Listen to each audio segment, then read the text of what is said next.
My father always told me a story that haunted him for years. It was one of those tales that would always make him pause deep in thought, as if he could still feel the fear creeping up on him every time he retold it. I never understood why it affected him so much until the day I heard the full account myself. It happened on a night that had seemed so ordinary at first. When he was returning home from a business trip, riding his motorcycle along the dark, empty road. My mother was at home, waiting for him in the living room, watching TV, unaware of the strange events unfolding on the highway. My father had been riding calmly, but something caught his eye as he made his way home. A car suddenly sped past him, going way too fast for the quiet, rural road.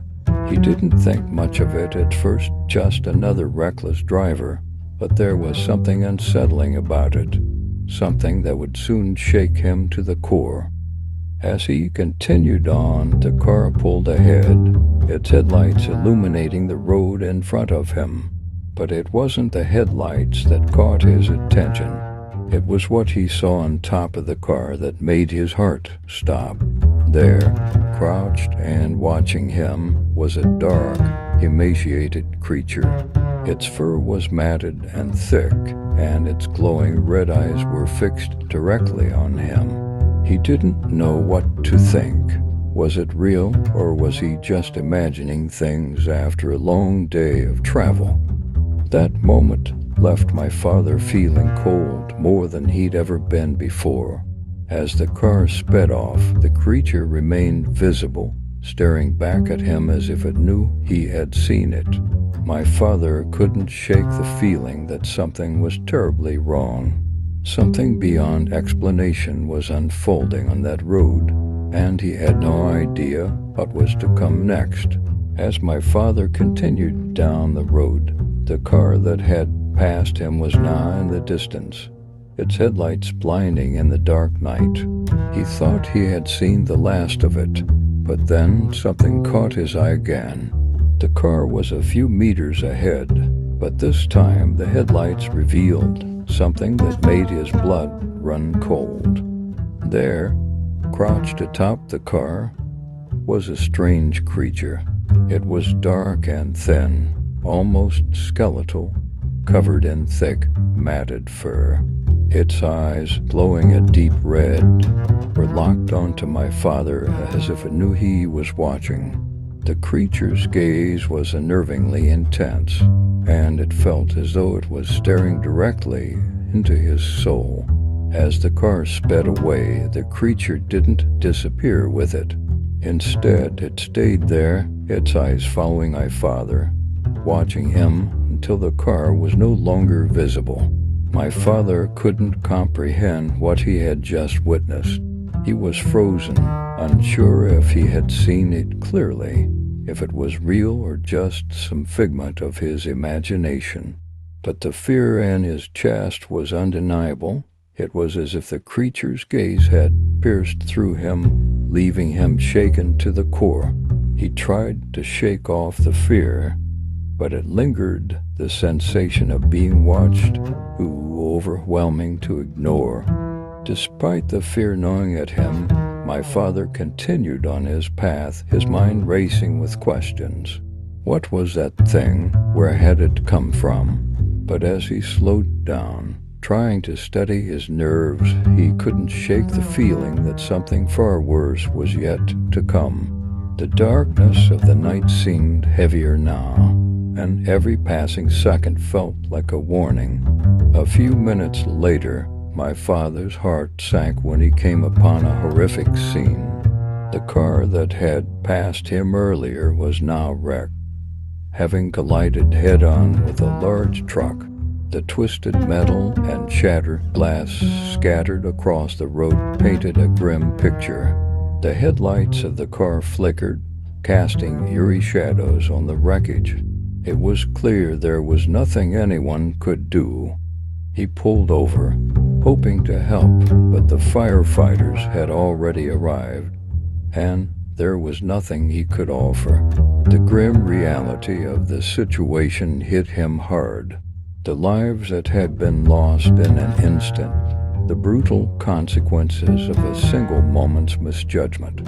My father stood there, numb with shock, feeling the weight of the tragedy. He couldn't shake the feeling that this was more than just an accident. It felt like something worse was at play. As he stood there, lost in his thoughts, trying to process the scene before him, something caught his eye. There, just beyond the wreckage, was the same creature. It was perched on a nearby hill, watching the disaster unfold. Its red eyes glowed with an unsettling calm, as if it was somehow enjoying the chaos. It didn't seem to be a part of the world my father knew. It felt like it was above everything, like it was observing the suffering for its own amusement. A chill ran down his spine as he realized the creature hadn't just appeared earlier by coincidence. It was there again, as if it had some twisted connection to the accident. The sight of it made his stomach turn. It was as though the creature had orchestrated the crash, or at least had been waiting for it to happen. With a heavy heart, my father left the scene, unable to look back, but the creature's gaze lingered in his mind.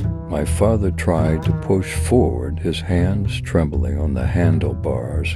The unsettling image of the creature, its eyes burning into him, wouldn't leave his mind. The road ahead felt endless, the darkness pressing in around him. His heart raced, not just from the fear, but from a strange, nagging sense that something worse was coming. As he took a sharp curve in the road, a truck appeared from behind, speeding faster than it should have. Before he could react, it slammed into him, the force throwing him off his bike and into the gravel.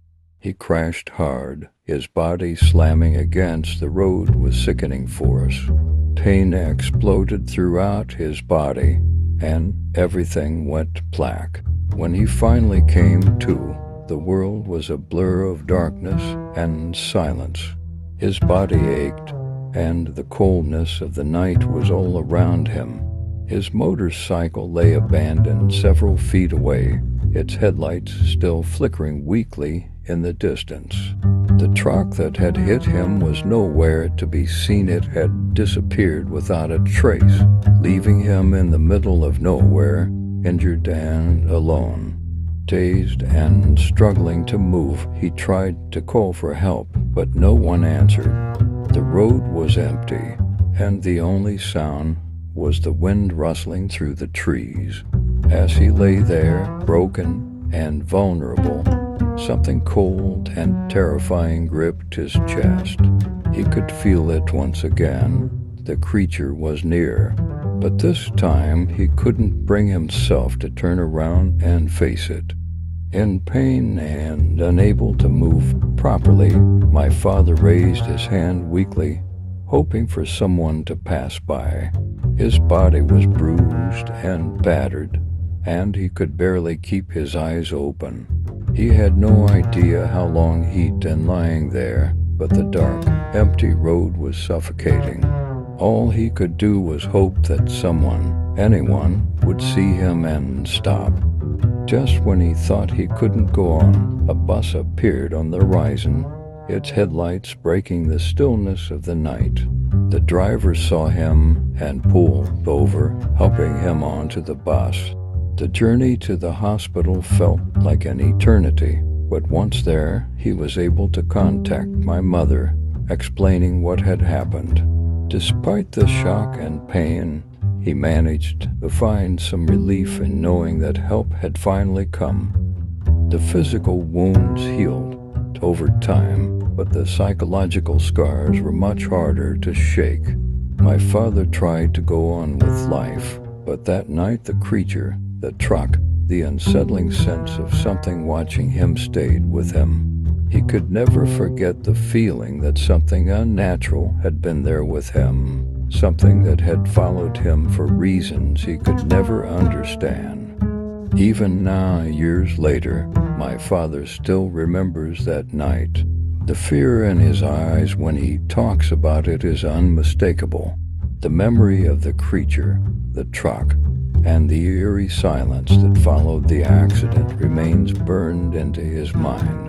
And no matter how hard he tries to forget, he knows deep down that the horrors of that night are never truly gone.